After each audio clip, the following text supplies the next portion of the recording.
Okay. Uma kuwukuthi sekuzinsuku zokuthi umuntu sekuyisonto lokuthi umuntu uzoganwa. Lowo muntu lowo owesifazana akabe saya edolobheni. Akabuye esawela umfula. Uma kusombuluka isonto abazoganana ngalo mhlawumbe namhlanje yisonto. Ngesonto leli sonto esisuke kusiya kulona uzobegana. Akasayi kusasa edolobheni. Ngeke usamfica edolobheni eShowe noma edolobheni eMandeni noma edolobheni eStenge noma edolobheni eMpangeni noma edolobheni Olundi. Ngeke kuthiwa kubona nonkosikazi mhlawumbe yothenga something, cha. Akasahambi. Qala nje ukuhlonipha kusuka kulelo sonto lonke. Kanjalo nomkhwenyana akakwazi ukufika namhlanje kusasa uyagana. Cha, kufuneka ebe nezinsuku efike ekhaya ngoba kumele kube nesonto angasakwazi khona ukuwela imfula. Osejika nje khona la ekhaya njengomganwa yena, njengoba nomakoti wakhe engasamele awela umfula, kungasamele ezulazule emadolobheni. Kanjalo nomyeni naye uzobethumela abantu behambe bothenga ihlobo. Ingakho kufika ngisho abantu abazihlobo kufike ngisho umzala bethunywe lo anti abaganile ngoba sobezobheka belungisa isimo sokuthi kufuneka kube ukuthi yonke into ihamba ngendlela. Yabona kuthi maqamba kubulawa lembuzi yophaphe entombazaneni isiyayikhombisa ingane ukuthi isinjani isiyaphuma. Indaba isekuthini ngizokhuluma ngebhokisi ke. Ngiyabona amavidiyo asithanda ukuba maningi amavidiyo ahlaba indaba yebhokisi and aliphikisa la kwaZulu kuthiwa ibhokisi alikho kwaZulu. Asemaningi kakhulu amavidiyo ngilokhu ngimenshinwa nje. Mhlambe ungowesithathu umfowethu mengakhona kwesine ngokwehlukahlana kwabo ngibona ividiyo la ikhuluma ngebhokisi ukuthi alikho osukeni kaZulu.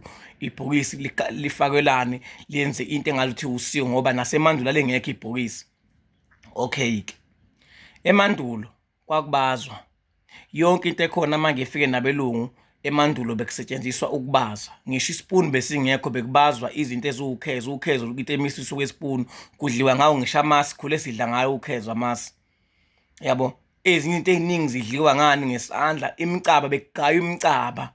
Umcaba ucaphuna kanje kamnandi ngesandla, uthathe nemfini ushaqa ukuthi udle. Yayizwa indaba.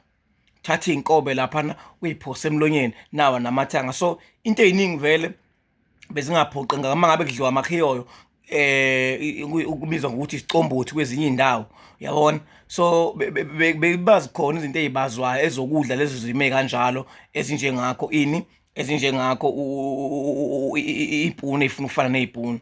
So ibhokisi iqala lingekho emandulo, kodwa lalikhona isundu okwakulukwa kona kuzofakwa impahla zento, kuzofakwa izinto noma kuzokwenziwa into okukhombisa ukuthi lengane lesiyehamba izohamba lapha nifike yenza 1 no 2 no 3 lapha phambili kubo kwayo.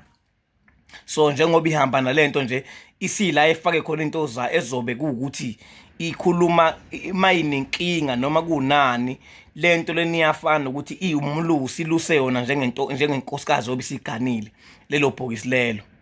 So njengoba isiphuma la kubo iseyihamba nje iyalena kukhomba ukuthi ayisabhilongi la isikhishwa ngebhokisi. Lelo bhokisi siyozikhishwe ngalo elangampela ke manje lokushona iseyigodini shuthi sibulewe ngala isiyovuka ngale yana kuphi kubo kwayo emzini wayo lapho sokufana ukuthi kubo khona. And ayisoze yajikwa lonto, ngeke uzuyijike ngisho ngabe uthi uyathanda. Ngiyazi ukuthi bakhona abantu abafuna ukuyichaza ngendlela yabo ukuthi ibhokisi lafika nabelungu. Inkinga leli bhokisi asiliboni ligxekwa mangabe kukhulunywa ngokuthi umuntu omnyama ubethi mangabe ezongcwatshwa belingekho ibhokisi.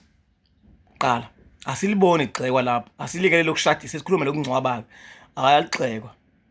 Malehliswa ngishoniswa phansi yonke into right, kanti kuyiphutha ukungcwaba umuntu ngebhokisi elikhulu ngoba umuntu wakhelwe igumbi lakhe akhishwe kundlalo icansi afa inhlabathi. Umuntu umeshonile ayimthoni. Ngibuke nje makuthiwa mhlawumbe umuntu wenza ividiyo mhlawumbe noma engamisana nabantu mhlawumbe noma umuntu ojwayele ukuba isixhawuxhwangu othi wabala social media waphela ama content abantu ahlukene bese bethawu uthola inhlabathi ngesifuba, uthola inhlabathi ngesifuba, inhlabathi yogqoma kwena. Inhlabathi lapho mangcwatshwe emakhaya ngaphandle makula emalokishini ngoba ngidlala ngisho impilo yasemalokishini inkinga kakhulu.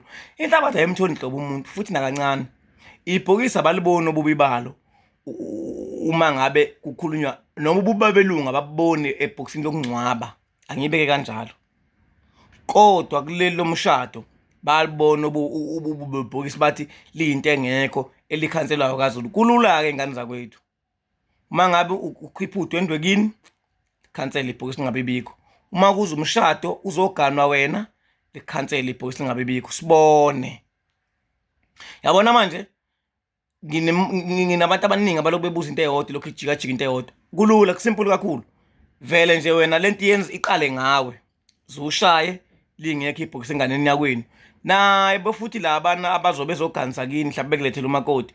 Usho ukuthi cha bengalithenga ibhokisi. Umakoti efikele ke mhlawumbe ebhadela isikhwama sakhe noma isulukesi. Ya. Kulula. Asingaloku lento silokhu siyiquestiona siyichaza ngoba ngasho ngathi ivideo ba namaphathi entweni enesidingo. Kade zakithi ibhokisi libalekile, ibhokisi liyindlela esuke ibheka umakoti ngoba esuke ekhishwa la eganiswa yogansela ekuyinto esuke izombheka impilo yakhe yonke lapha nemzini. Ukuthi ngisho into zakhe ingahambi kahle abike khona asho ukuthi lo menze nona ngilethe kona iwona lo menze nani ngifuna ukuthi ngilokhuza.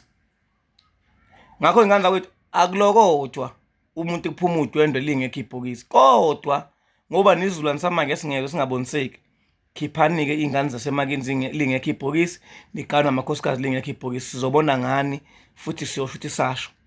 So nje ngoba manje umuntu umebuza ubuza ngoba nakho efuna ukuphikisa, akusikhona ukuthi ngoba nakho efuna ukwazi. Ngiyazibongela ngethuba.